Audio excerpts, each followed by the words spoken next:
तो हेलो दोस्तों, आपका स्वागत है। आज मैं एसपीडी का पार्ट 7 है, जो कि इसमें भी 50 क्वेश्चन है और ये साइंस के सभी प्रश्न हैं। आप यदि दोस्तों किसी भी एग्ज़ाम की तैयारी करते हैं, मतलब कॉम्पिटिटिव एग्ज़ाम की, तो ये वीडियो आपके लिए काफ़ी इंपॉर्टेंट है, क्योंकि ये साइंस के प्रश्न है और इसे देखकर समझ गए होंगे कि आप कितने इंपॉर्टेंट है। और किसी भी एग्ज़ाम में साइंस का प्रश्न आता ही है, तो ये वीडियो आपके लिए काफ़ी इंपॉर्टेंट है। तो चलिए स्टार्ट करते हैं। प्रश्न नंबर 301 है,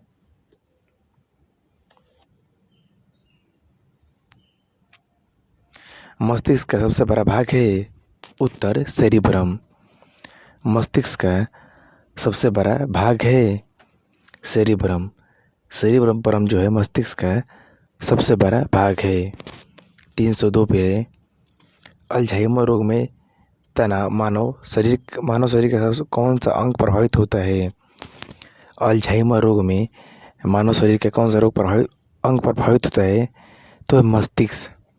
मस्तिष्क जो है अल्जाइमर रोग में मानव शरीर का प्रभावित होता है अंग, जो कि अल्जाइमर मस्तिष्क है। प्रश्न नंबर 303 पे है, सुक्रोज में होता है। उत्तर ग्लूकोज एवं फ्रक्टोज। सुक्रोज में होता है ग्लूकोज एवं फ्रक्टोज जो है ये सुक्रोज में होता है। 304 पे तत्काल ऊर्जा के लिए खिलाड़ी को दिया जाता है कार्बोहाइड्रेट।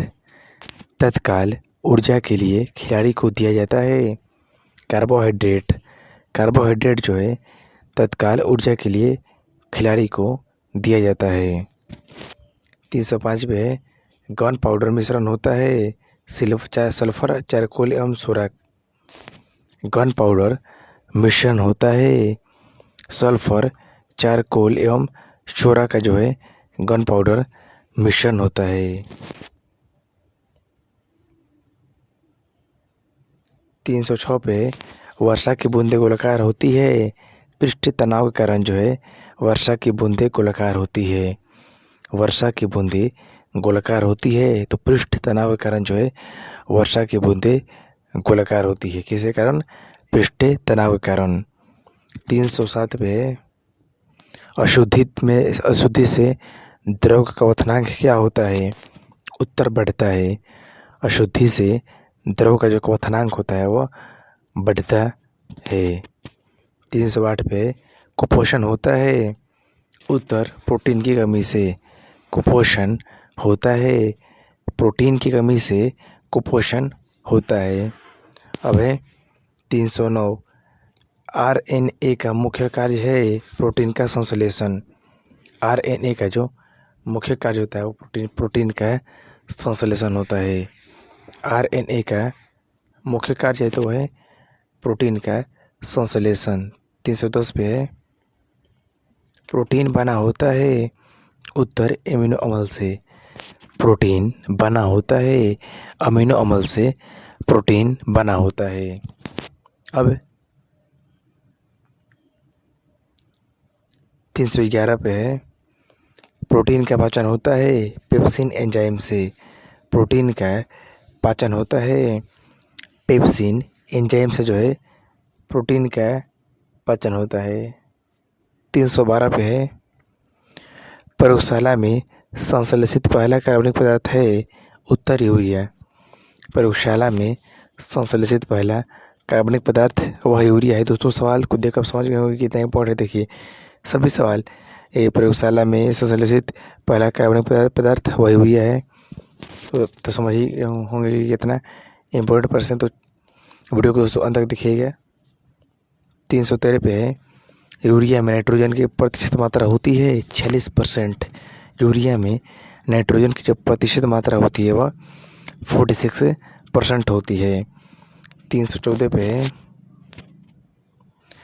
यूरिया उर्वरक में नाइट्रोजन मौजूद होता है एमाइड के रूप में। यूरिया उर्वरक में नाइट्रोजन मौजूद होता है, तो एमाइड के रूप में यूरिया उर्वरक में नाइट्रोजन मौजूद होता है। 315 पे यूरिया का रासायनिक सूत्र होता है NH2CONH2 होता है। यूरिया का रासायनिक सूत्र होता है NH2 CONH2 जो होता है ये यूरिया का रासायनिक सूत्र होता है। 316 पे है यूरिया का अधिकतम मात्रा पाया जाता है मूत्र में। यूरिया का जो अधिकतम मात्रा है वो पेशाब यानी कि मूत्र में यूरिया का अधिकतम मात्रा पाया जाता है। और 317 पे है शरीर में यूरिया किस अंग में बनता है? उत्तर यकृत में।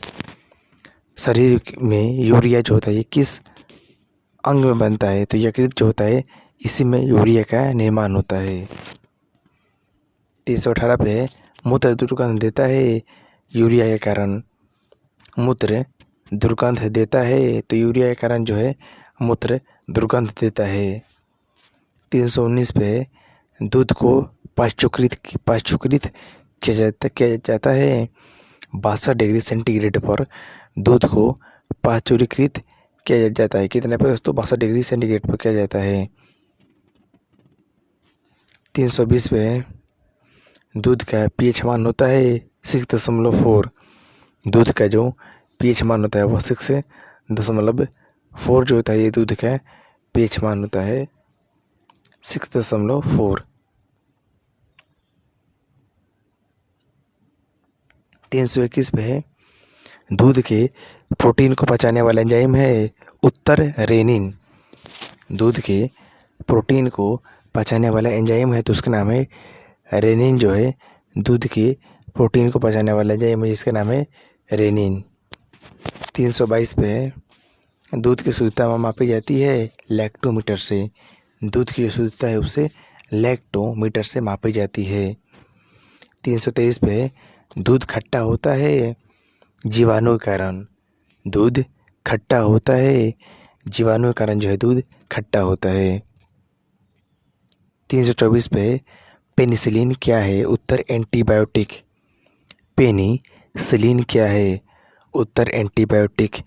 पेनिसिलिन जो है ये एक प्रकार एक एंटीबायोटिक होता है। 325 पे अंडे में प्रोटीन पाया जाता है उजले भाग में।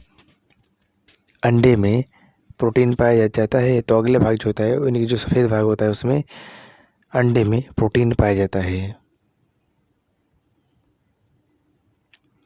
326 पे एंटीबायोटिक नष्ट करते हैं बैक्टीरिया को। एंटीबायोटिक नष्ट करते हैं बैक्टीरिया को जो है एंटीबायोटिक नष्ट करते हैं। 327 पे अंडाणु का निषेचन होता है फैलोपियन ट्यूब में। अंडाणु का निषेचन होता है फैलोपियन ट्यूब में जो है अंडाणु का निषेचन होता है। 328 पे द्रव में ऊष्मा का सर्वोत्तम संवाहक है उत्तर पारा। द्रव में ऊष्मा का सर्वोत्तम संवाहक है तो पारा जो है द्रव में ऊष्मा का सर्वोत्तम संवाहक है। 329 पे एंटीबायोटिक पेनिसिलिन प्राप्त होती है बैक्टीरिया से। एंटीबायोटिक एंटीबायोटिक एम्पिसिलिन प्राप्त होती है तो ये बैक्टीरिया से प्राप्त होती है। 330 पे हाइड्रोजन से सर्वाधिक निश्चित तत्व है वह है कार्बन। हाइड्रोजन से सर्वाधिक मिश्रित जो तत्व है वह कार्बन होता है। 331 पे श्यानता की SI मात्रक होता है पॉइज। श्यानता की SI मात्रक जो होता है वो पॉइज होता है। पॉइज श्यानता का SI मात्रक होता है। 332 पे जैव यौगिक का अनिवार्य तत्व है वह कार्बन। जैव यौगिक का जो अनिवार्य तत्व है वह कार्बन है। अल्कोहल 333 पे दोस्तों प्रश्न है अल्कोहल का प्रयोग किस तापमापे में किया जाता है? उत्तर 40 डिग्री सेंटीग्रेड के नीचे तापमाप मापने वाले में अल्कोहल का प्रयोग किया जाता है। 334 पे CO2 गैस की प्रकृति क्या होती है? उत्तर अम्लीय होती है। CO2 गैस की जो प्रकृति होती है वो अम्लीय होती है। और 335 पे CO गैस की जो प्रकृति होती है वह उदासीन होती है। CO गैस की जो प्रकृति होती है वह उदासीन होती है। CO गैस की प्रकृति उदासीन होती है।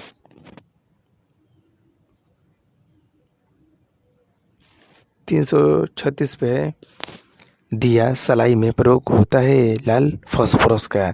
दिया सलाई में प्रयोग होता है, सॉरी सलाई में जो होता है वो लाल फास्फोरस का प्रयोग किया जाता है। 337 पे कीटाणुनाशक के रूप में किसका प्रयोग किया जाता है? उत्तर व्यंजक चूर्ण तथा DDT का। कीटाणुनाशक के रूप में किसका प्रयोग किया जाता है? व्यंजक चूर्ण तथा DDT का कीटाणुनाशक के रूप में प्रयोग किया जाता है। 338 पे साबुन बनाने की प्रक्रिया है वह सैपोनिफिकेशन। सैपोनिफिकेशन जो है साबुन बनाने की प्रक्रिया को सैपोनिफिकेशन कहा जाता है। 329 पे श्वसन क्रिया में निर्माण होता है ऊर्जा का। श्वसन क्रिया में जो निर्माण होता है वो ऊर्जा का निर्माण होता है। किसमें? श्वसन क्रिया में जो है दोस्तों ऊर्जा का निर्माण होता है। 340 पे श्वसन में शर्करा हरा का होता है ऑक्सीजन। श्वसन क्रिया में शर्करा का होता है उत्तर ऑक्सीकरण होता है। श्वसन क्रिया में शर्करा का ऑक्सीकरण होता है।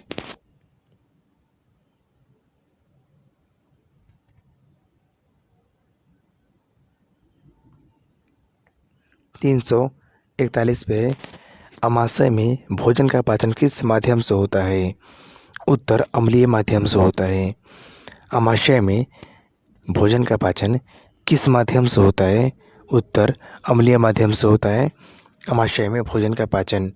342 पे प्रतिवर्ती क्रिया का संचालन केंद्र है उत्तर मेरुदंड। प्रतिवर्ती क्रिया का संचालन केंद्र है तो मेरुदंड जो है प्रतिवर्ती क्रिया का संचालन केंद्र जिसका नाम है मेरुदंड। 343 पे सोने को घिघा कहा सोने को घोला जा सकता है। सल्फेट तथा नाइट्रिक एसिड के मिश्रण में सोना को घोला जा सकता है। सोना को घोला जा सकता है सल्फेट तथा नाइट्रिक एसिड के मिश्रण में घोला जा सकता है। 334 पे कॉर्क प्राप्त होता है क्वैक्स के पेड़ से। क्वैक्स के पेड़ से कॉर्क प्राप्त किया जाता है। क्वैक्स के पेड़ से कॉर्क को प्राप्त किया जाता है। 345 पे कुनैन प्राप्त होता है सिनकोना की छाल से। कुनैन को प्राप्त किया जाता है। सिनकोना की छाल से जो है दोस्तों कुनैन को प्राप्त किया जाता है। 346 पे मार्फिन तथा हेरोइन का मुख्य स्रोत है अफीम। मार्फिन तथा हेरोइन का जो मुख्य स्रोत है वह है दोस्तों अफीम है। 347 पे तारपीन का तेल प्राप्त होता है चीड़ के पेड़ से। तारपीन का तेल प्राप्त होता है तो जो है चीड़ के पेड़ से तारपीन का तेल प्राप्त किया जाता है। 348 पे चाय में उत्तेजित पदार्थ होता है थीन। चाय में उत्तेजित जो पदार्थ होता है वो थीन होता है चाय में उत्तेजित पदार्थ। 349 पे कॉफ़ी में उत्तेजित पदार्थ होता है कैफीन। कॉफ़ी में उत्तेजित जो पदार्थ होता है वो कैफीन होता है।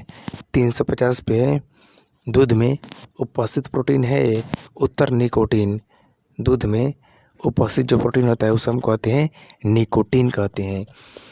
तो दोस्तों ये है आपके 50 क्वेश्चन थे जो कि SPD के थे और पार्ट से मैंने और भी दोस्तों वीडियो देखना है इससे संबंधित तो आप हमारी चैनल के प्ले लिस्ट में जाकर देख सकते हैं।